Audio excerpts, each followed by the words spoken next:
오늘 본문은 본문에서 중요한 것은 따라서 볼까요? 아이로 오신 예수님. 제가 기차를 많이 탑니다. 기차를 타는데 가끔 그 차 안에 아이들을 데리고 어린 아이들 데리고 이제 타는 어머니들 혹은 가족이 있습니다.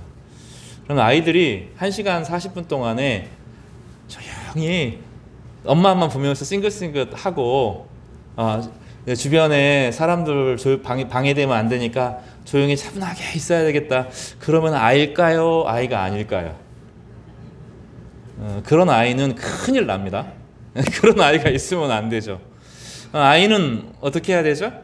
울기도 하고 웃기도 하고 엄마 심심해. 아이들은 늘 어떻게 해야 돼요? 심심해야 되죠. 근데 나이가 들면 심심하지 않게 됩니다. 그리고 마지막에 가장 심심하지 않게 될 때가 언제죠? 죽고 나면 더 이상 몸으로 심심할 일이 없습니다. 그 아이들은 우리하고 좀 달라요. 여러분은 아이 때를 다 잊어버려서 모를 겁니다. 뇌 과학이 다 드러냈어요. 아이들은 시간을 촘촘하게 계산해요. 촘촘하게 다 느껴요. 24시간을 풀로 살아냅니다. 근데 나이가 들면 어떤 일이 벌어지죠? 뭐 했는데 잊어버리죠. 나중에는 했는지 안 했는지도 잊어버리죠. 머리가 띄엄띄엄 기억하기 시작합니다. 시간을 전체를 기억하는 게 아니라 10시간을 보내는데 4시간, 5시간만 기억하죠. 하루가 어떻게 돼요? 빨리 갑니다. 시간이 빨리 가는 거는 어떤 의미죠? 내가 늙어가고 있구나. 시간은 두 가지 종류일 때만 빨라요. 정말로 좋은 일이 있을 때 시간이 훌쩍 지나갑니다. 그리고 이제 머리가 이제 나이가 들어서 시간을 인식하지 못할 때 빨리 지나가게 됩니다. 그런데 그 아이들이 떠드는 소리가 요즘에는 어때요? 반갑게 느껴져요. 애들이 울고 짜증나고 막 이런 소리를 들어도 아이들을 본다는 것만으로도 좋죠. 여러분, 그 가정에 할머니 할아버지들이 있을 때 아이가 그 집안에 들어가면 어떤 일이 벌어집니까? 생명이 막 꽉 차죠. 꽉 차 오릅니다. 다 아시죠, 그죠?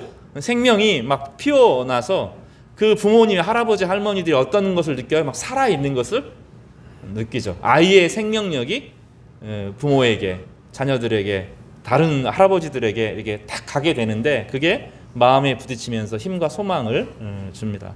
왜 우리는 아이들을 좋아할까요? 아이들은 윽박지르지 않기 때문입니다. 울긴 하고 짜증을 내긴 하지만 그래서 공격적인 이야기가 아니라 약한 자로서 엄마 아빠 나를 도와줘 라고 하는 표현을 울음으로 하는 거죠. 힘을 가지고 윽박지르지 않습니다. 그런데 세상의 많은 일들은 힘으로 모든 일을 움직이려고 하죠. 강한 사람이 약한 사람을 누르는 방식으로 움직이면 어떤 일이 벌어져요? 그 안에 질서가 생기죠. 평화가 오죠. 그런데 그 질서와 평화는 진짜 질서도 아니고 진짜 평화도 아닙니다. 여러분, 제가 진짜 무서운 총을 들고 여기 군인들을 대동하고 설교를 할 텐데 졸면 죽일 거야. 그러면 여러분 어떻게 할 것 같아요? 저 상상이 안 되죠. 혹시 졸까봐 막 바느질 이렇게 꼭 막 이렇게 하고 있지 않겠어요? 근데 설교 시간에 여러분 막 자잖아요.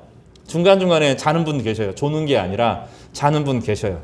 근데 그런 분들이 왜 자죠? 내가 자도 목사님이 뭐라고 하지? 않는다. 이런 생각이 있어서 좀 안심이 돼서 주무시는 거 아니에요? 무서운 사람들 앞에서 잘 수가 없죠. 무장한 사람들 앞에서, 힘이 있는 사람들 앞에서 나에게 해코지를 할 수 있는 사람들에게서는 우리는 긴장할 수밖에 없습니다.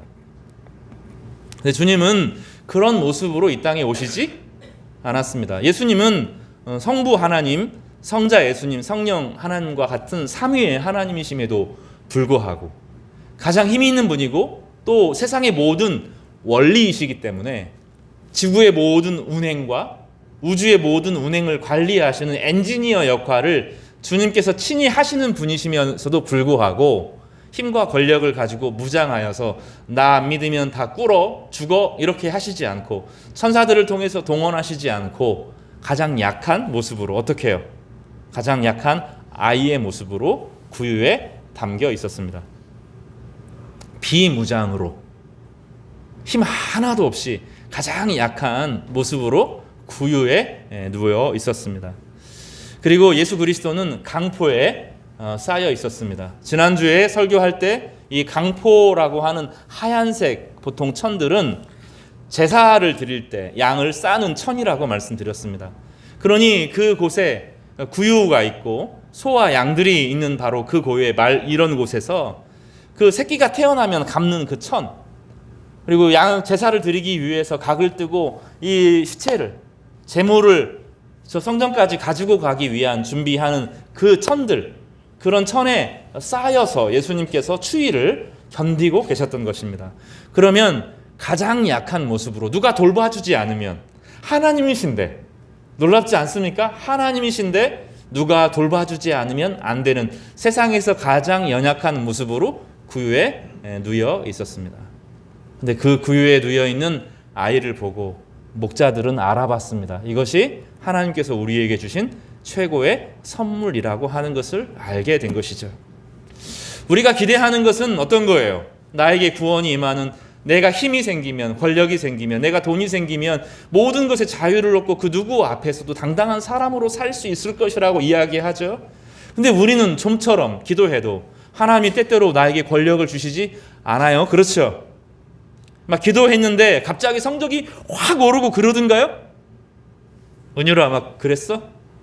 그 고등학교 시절에 수능 보기 전에 주님 성적이 막 확 올랐어요? 여러분 거의 그런 경험이 없으시죠?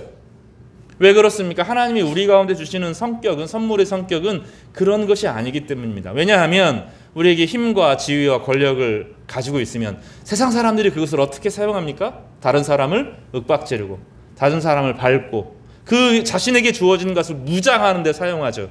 여러분 힘 있는 사람들 앞에서 여러분 고개를 숙일 수밖에 없죠. 근데 우리는 그런 사람들을 부러워합니다. 나도 그 위치에 늘 가고 싶어 하죠.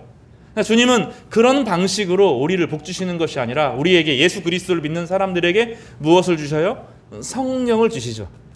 성령을 주셔서 우리로 하여금 나를 미워하는 사람들, 그 사람들을 향하여 어떤 마음을 갖도록 하셔요? 복수심이 아니라 어떤 마음을 갖게 돼요? 여러분 성령 안 받아보셨어요? 성령께서 우리 가운데 임하실 때 복수심이 생기든가요? 어떤 마음이 생겨요? 그 사람이 어떻게 느껴져요? 참 불쌍하게 느껴지지 않아요? 측은한 마음이 생기잖아요. 그리고 그 사람을 돌보아야 되겠다는 마음이 생기잖아요. 그 사람이 겉으로는 당당하지만 속이 얼마나 텅 비어 있는 것에 매여 있는지, 그 사람이 어떤 우상에 매여 있는지. 우상은 헛되고 헛된 것이거든요. 헤벨, 바람과 같은 우상에 사로잡혀 있다는 것을 알게 되죠. 우리 가운데 성령이 부어지지 않기 때문에 그 실상을 깨닫지 못하고 나도 그렇게 되어야 될 것 같은, 그래야 내 인생에 행복이 주어질 것 같은 착각이 주어들죠. 성령이 우리 가운데 오시면 무장한 것을 내려놓게 됩니다. 상대방이 강하게 무장할 때 어린아이처럼 부드러운 속살을 가지고 그를 대하죠. 그런데 놀라운 일이 뭡니까? 그 사람이 나를 해치고 공격하고 무너뜨리는데 다시 내 안에 어떤 일이 일어나요? 회복이 일어나죠. 나를 향하여 공격하고 나를 향하여 비난하고 나를 향하여 무장한 그 사람들을 향하여서 불쌍한 마음이 듣고, 때로는 그 사람이 나를 해할지라도 그 사람이 해해도 내가 해쳐지지 않죠. 그 사람이 나를 치는데 물을 베는 것 같아서 상처가 나는데 금세 치료가 일어나고 회복이 일어나는 기적을 우리가 경험합니다. 성령은 그렇게 우리 가운데 찾아옵니다. 그런데 교회가 힘과 권력을 가지고 세상을 변화시키려고 하면 교회도 타락하고 세상도 변질되고 그 어떠한 이익도 가져다 줄 수 없는 독특성을 경험하게 되는 것입니다. 그래서 히스기야 시절에 그 이사야는 예언을 하면서 한 아기가 구원자로 이 땅에 오실 것이다 라고 예언합니다. 그리고 그 내용을 이렇게 담죠. 이는 한 아기가 우리에게 낳고, 우리 성경에 보면 주보의 오른쪽에 이사야서 9장 6절 말씀이 있는데 우리 같이 한번 천천히 읽어보겠습니다. 시작.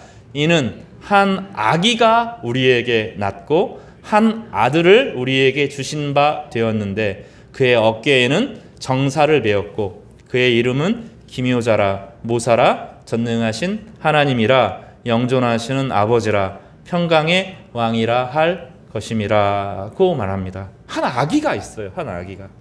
그 한 아기가 있는데 한 아들이에요. 요셉의 아들이고 마리아의 아들로 이 땅에 오신 것처럼 보이지만 그는 성부 하나님의 영원하신 독생자로 우리 가운데 찾아오시죠. 그 연약한 아이인데 가장 약한 존재이고 지금 딱 하면 다치고 상하고 무너질 것 같은데 그 아이가 온 세상을 다스리시는 하나님의 왕으로 거기 와 있다는 것입니다. 많은 사람들이 교회에서 힘과 권력을 구합니다. 하나님, 나에게 힘을 주시면 내가 한번 잘 살아보겠습니다. 근데 그런 사람이 없더라고요. 하나님이 힘을 주시면 그 힘을 가지고 자기 것인 양 착각하여 사용합니다. 문제는 무엇입니까? 세상에서 가장 무서운 죄는 권력 남용이기 때문입니다. 하나님이 주신 힘을, 하나님이 세상을 봉사하도록 주신 힘을 자기를 위해서 사용합니다. 자신을 지키기 위해서 그 힘을 가지고 타인을 위협하고 공격합니다. 타인 위에 딱 서게 되죠. 그 사람을 목을 조르고 그 사람 위에 군림하고 그 힘과 권력을 가지고 자신인 양, 자신이 그 힘이 원천이 자신인 양 살아갑니다. 사람들은 늘 그렇죠. 권력을 주면 그 권력을 잠깐 시민들이 빌려준 권력을 가지고 영원히 자기가 누리려고 하는 이런 일들이 벌어집니다. 사장님이 은퇴를 하고 나면 우울증에 걸리죠. 왜냐하면 자기 말대로 다 됐는데 사장에서 물러나고 나면 아무도 말을 듣지 않거든요. 이 자신에게 하나님이 빌려줬다는 것을 몰라요. 우리의 몸도, 우리의 육체도, 우리의 돈도, 우리의 시간도 하나님이 이 땅을 살면서 어떻게 하라고요? 하나님께 봉사하고 이웃을 잘 사랑하도록 빌려준 거라고요. 그 세상 사람들은 그것을 늘 자기 것으로 착각합니다. 때가 되면 하나님께서 다 회수하시죠. 뭘부터 회수하셔요? 건강부터 뺏으시죠. 또 시간이 지나면 아프기 시작하고 시간이 지나면 늙죠. 늙고 나서 아무리 노력해도 성형수술하고 아이크림 바르고 뭐 해도 나이가 든 사람은 속일 수가 있어요? 없어요? 속일 수가 없어요. 최근에 어떤 교수님이랑 이야기를 해요. 저를 이제 한참 어리게 본 것 같아요. 나이 차이가 저랑 한두 살밖에 차이가 안 나는 걸 알고 그래도 동안이네. 황 박사 그렇게 이야기하더라고요. 근데 제가 거울 보면 50 몇 살 생일 먹은 그 사람 거기 더 있는데 이제 아부하는 거죠. 시간이 지나면 어김없이 늙습니다. 사람들은 그거를 자기 것이라고 착각하죠. 아무리 붙잡으려고 해도 붙잡을 수 있어요? 없어요? 없습니다. 그래서 나중에 뭐 붙잡아요? 돈 붙잡죠. 그것이 자기인 양 생각합니다. 근데 그렇지 않아요. 돈도 죽고 가면 다 없어지죠. 하나님이 다 뺏으셔요. 뺏으실 때 알아야 돼요. 내 건강을 뺏으실 때, 내가 나이가 들어갈 때, 힘이 들고 지칠 때 알아야 돼요. 하나님이 나에게 빌려주신 것이구나. 하나님이 나에게 이 땅에 살아가는 동안에 잠깐 그것을 가지고 하나님의 말씀을 품고 그 하나님의 말씀을 가지고 이웃을 섬기고 사랑하도록 잠깐 빌려주신 것이라고 믿고 돌려드리면 우리의 모든 삶을 하나님께서 존귀하게 받으십니다. 그러나 그것을 위해서 인생을 걸면 헛된 것에 인생을 거는 것입니다. 나중에 보면 아무것도 남지 않게 되는 거죠. 그래서 하나님은 하나님의 백성들에게 힘과 권력을 주시지 않고 안 주시는 건 아니에요. 필요하면 적절할 때 다 주시겠지만 힘과 권력과 기회를 섣불리 주시지 않고 무엇을 주십니까? 따라서 볼까요? 성령을 주신다. 예수 그리스도를 믿는 모든 사람들에게 성령을 주십니다. 영이기 때문에 우리와 동행하시며 함께 하시면서 우리로 하여금 무엇을 알게 하셔요? 너는 구원받은 하나님의 백성이다. 자신감을 주십니다. 너는 내 아들이다. 내가 너의 인생을 책임진다. 인생이 불안하고 두려운 것 같아도 매일매일의 일용할 양식을 내가 너에게 줄 것이다. 그런데 그거 가지고 붙잡으려고 하는 것이 아니라 이웃을 섬기고 사랑하려고 하면 배가 되고 몇 배가 되고 30배가 되고 60배가 될 것이다.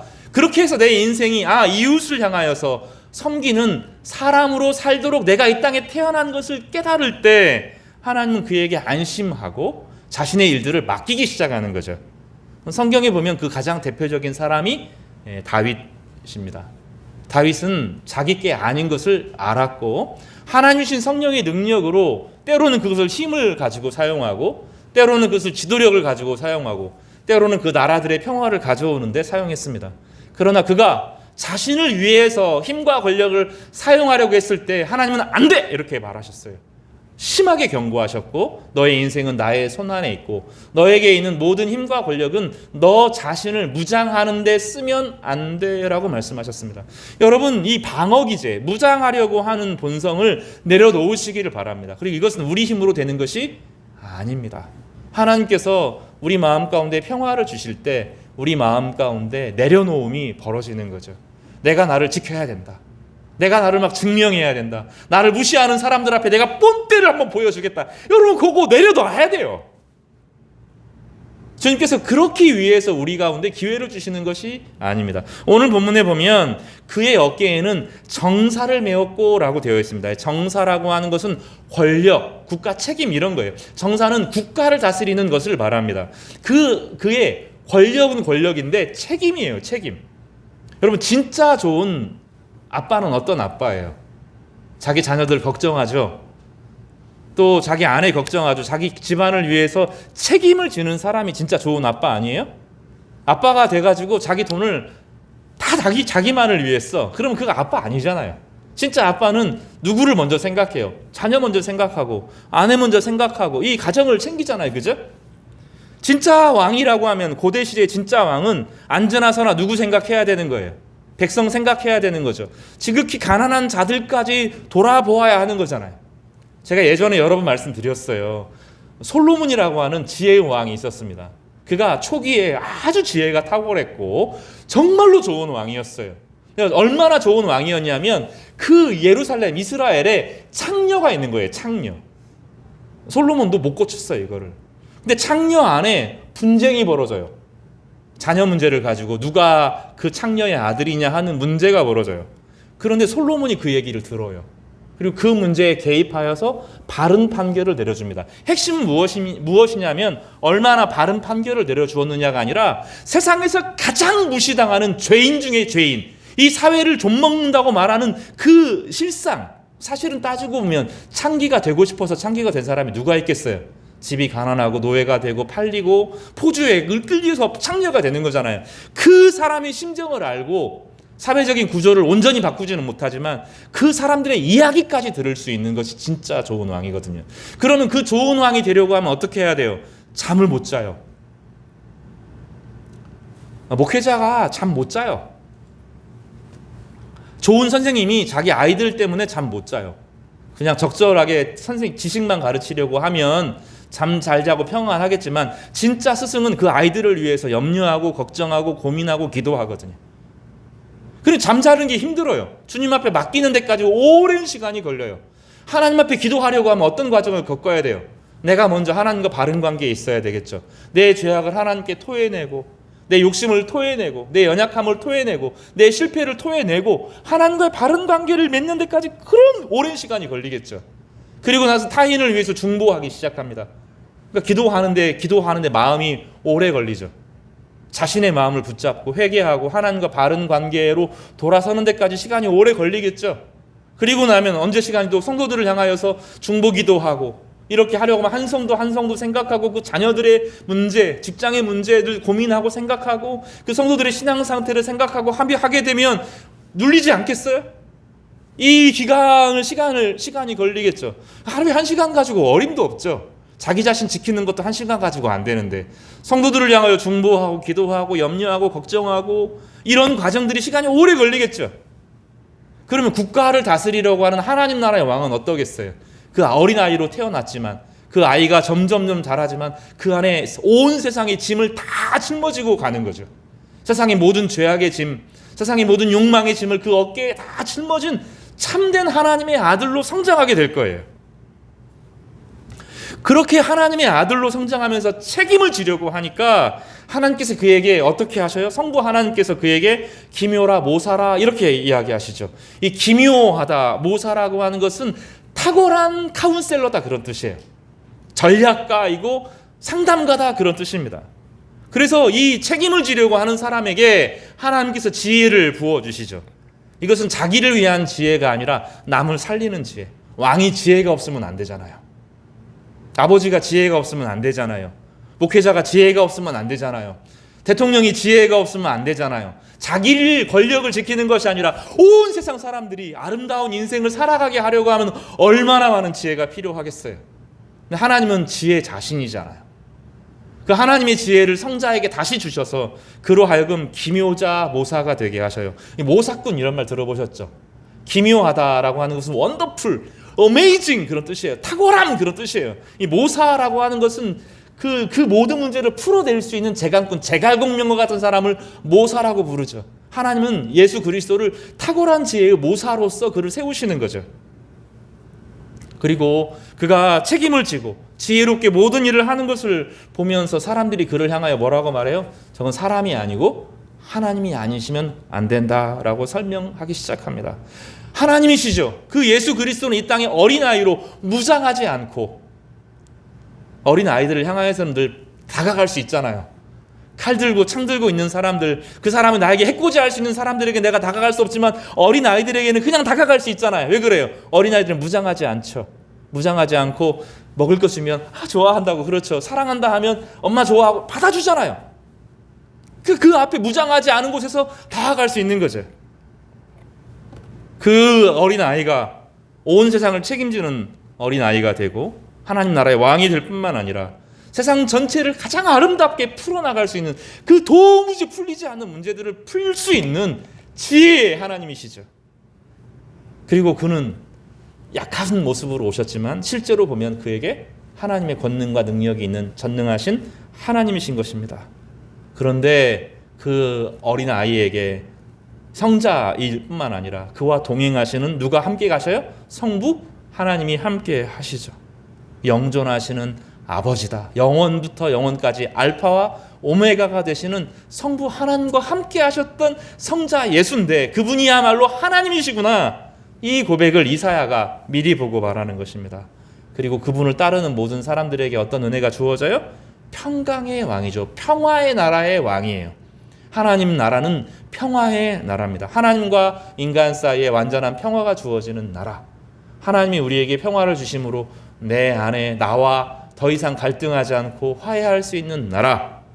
이 평화를 이웃과 함께 할 수 있는 하나님의 나라, 평강의 나라를 가져오시는 것이죠. 그래서 우리는 어린아이 예수 그리스도, 무장하지 않은 예수 그리스도를 우리 안에 받아들였을 뿐인데 그분이 우리 가운데 책임을 가르쳐 주시고 그분이 우리 가운데 지혜를 가르쳐 주시고 그분이 세상의 문제를 풀어갈 수 있는 능력을 우리 가운데 주시기도 하시는 것이죠. 이것을 어떤 식으로요? 성령을 통해서 주시는 것입니다.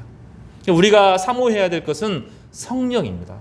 세상에 하나님께서 권력을 가지고 교회가 자꾸 그 짓을 하려고 해요. 교회가 자꾸 권력을 추구하고 정치꾼들이랑 자꾸 협잡하고 교회가 엄청난 힘을 가져야 말하는데 세상은 교회가 그렇게 고칠 수 있는 게 아니에요. 교회는 사람 자체를 바꿔요.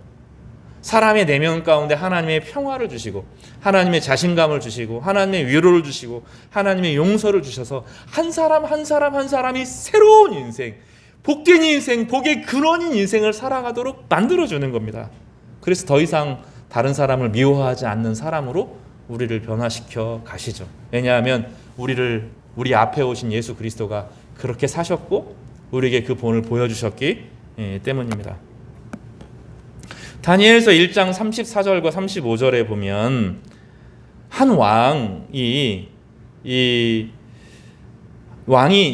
느부갓네살 왕입니다. 바벨론 전 세계를 통치하는 왕입니다. 그가 큰 비전과 환상을 보죠.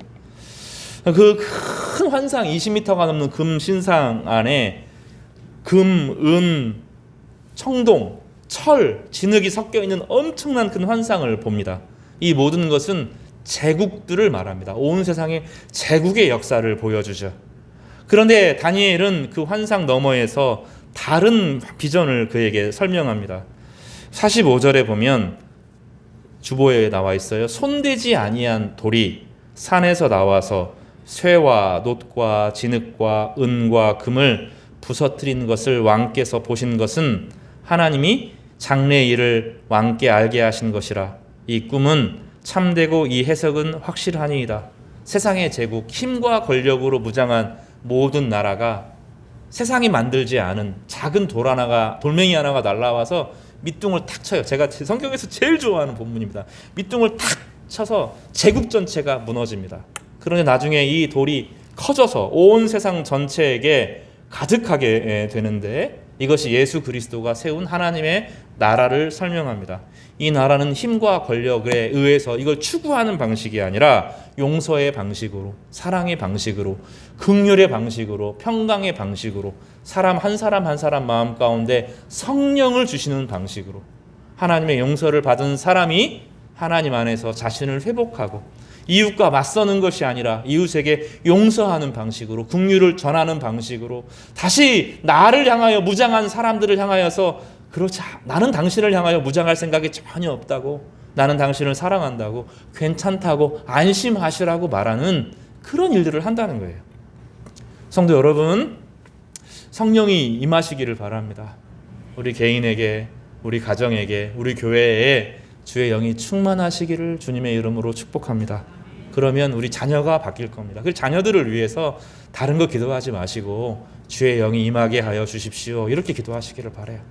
예수 그리스도를 그 안에 받아들이면 무장하지 않고 우리 가운데 찾아오셔서 우리에게 윽박지르지 않으신 예수 그리스도를 그 마음에 받아들이면, 예수 그리스도를 구주로 고백하면 하나님께서 그 한 사람 한 사람에게 주의 영을 부어주시는 것입니다. 그러면 세상 전체에 참된 평화가 오고 하나님 안에 있는 희망을 꿈꾸게 됩니다. 이 성령을 받은 사람이 말씀을 읽으면 비전이 생깁니다.